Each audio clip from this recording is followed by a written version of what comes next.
Well, to start everything off, it's nice to be 5-0. I mean, I think in retrospect, looking back, I'm not sure if I thought we'd be 5-0 at this time. The kids are, a few times have put a full game together. For the most part, we've played some good halves and sporadic at other times. And, you know, the one thing that I realized, I thought AIC was really prepared for us tonight. They did a nice job on our dribble stuff. They were really packing it in and making us shoot jump shots. And then I think our depth and our size took over a little bit in the second half. So I thought that's a good team. But we got a ways to go. You know, if our guys just think they're going to kind of go through the motions to beat anybody, that's not happening. You know, I'm seeing games all over the country where the team that plays harder, the team that competes at a higher level is the team that wins games. And if I can get that across to my team every time we hit the floor, then we have a chance to be a good basketball team this year. How far we can go, I'm not really certain at this point. How much did Gary and Anthony give you a lift early in the second half to kind of turn the game? I mean, you know, they did a great job on both ends of the floor. We started running some more gaps. I told them let's look to, you know, shoot some gaps and go for some steals to try to pick up the pace of the game. If you don't get the steals, then at least they're shooting quick. But I thought, you know, Anthony offensively and GC, I think he knocked down a three and got an and one, really gave us a boost when, you know, our offense was a little stagnant and our energy level was probably not to the level that the head coach would like. Did you feel intensity was a problem at the beginning?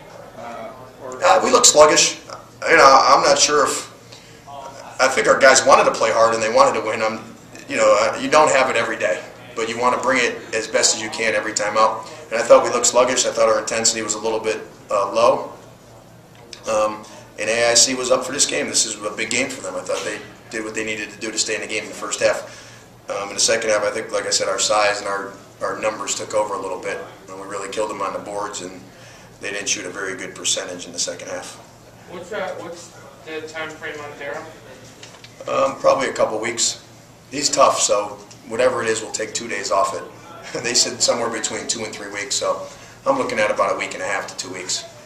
Whenever the trainer says a time, we usually try to take a couple days off from Dave. This is a game I think Darryl would help us, though, because the one thing that he's going to do is he's going to get the tempo and the pace of the game fast, no matter whether it's good, bad, or indifferent. I thought not having him could pose some problems, and I feel the same way on Saturday because he's a guy that's going to get the tempo the way we need it. What did the MRI show? Stress reaction, which is a new term for something that could turn into a stress fracture if you don't stay off it. Well, I just know we talked about our defense and intensity. We feel like we came out a little flat, and me being a point guard, it all starts with me. Just make sure, you know, just try to pressure my man and get the game being a little hectic and not at the pace that they wanted, but the pace that we wanted. And we was able to do that, and we got on in transition, and we was able to hit a couple shots.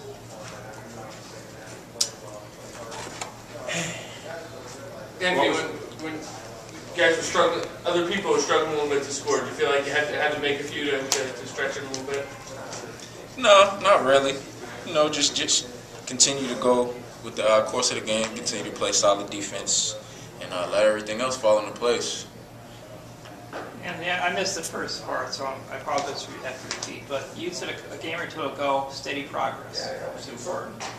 Where does this rate? Is this progress? I wouldn't say in the first half it was, but in the second half, I think we definitely stepped it up, our intensity level, and we showed what we're capable of on the defensive end as well as the offensive end. I think the offense just takes care of itself once we step our intensity up. We get easy at baskets in transition, and then shots just start going in the basket a little bit easier from there.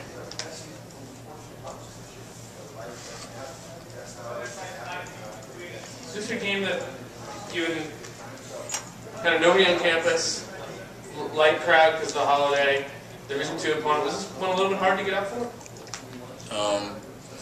I guess you could say this was kind of like a setup game. It's one of those games that was kind of easy to not get up for, come out, play sluggish, and end up losing and stuff. But you know, we know that in our minds that we gotta come out here and play hard every night. We can't afford to come out and have an off night, especially with some of the things that we're trying to accomplish this season. We got to come out with a high level of intensity and just be ready to play from the tip. Were you guys hurt at all by only getting one full day to get ready for this game, no matter who it was against? In preparation a little bit, I mean, we really didn't go over scouting report the way that we usually do. I mean, we typically have a routine on how we do it, like 2 days before the game, 1 day before the game, and a day of the game. And just having one game in between, we really didn't have the flow or, I guess, cohesiveness that we usually do throughout the course of the week when we get ready for a game. But with that said, I mean, effort and intensity is something that doesn't really need to be coached. It's something that should be out there every minute for all 40. We didn't do it in the first half, and we was able to do it in the second. And that's why we was able to pull away a little bit. What was Derek's move like at halftime? I mean, he just challenged us. He asked us, I mean, we're in a dogfight. Are you going to make it a dogfight, or are you going to come out and play like the way we did in the beginning of the second half against Ryder and in our previous 2 games when we just came out and just smacked him in the mouth and just went from there. So, I mean, he challenged us in the locker room. It was, I think, myself and Anthony's job to make sure that we got our team ready, and we just try to be leaders and have everyone else follow us. Gary, it's easy when things don't go the way you want for people, us, whoever, look and say, well, maybe the effort's not there. But was that the problem in the first half, or was the execution just not there? I mean, if you look at the game, I think we got the ball where we wanted to on the floor. I mean, we shot, got like 6 straight layups that we missed. But at the same time, we should always defend, and we wasn't defending. I mean, I want to say they shot a high field goal percentage in the first half, and we want to keep people under 40. That's one of our goals, game in and game out. So it was a little bit of execution. It was also effort. Like I said, I just feel like if we come out with high level and high intensity, then I think we can beat anybody. But like you said, steady progress, and we'll go one game at a time.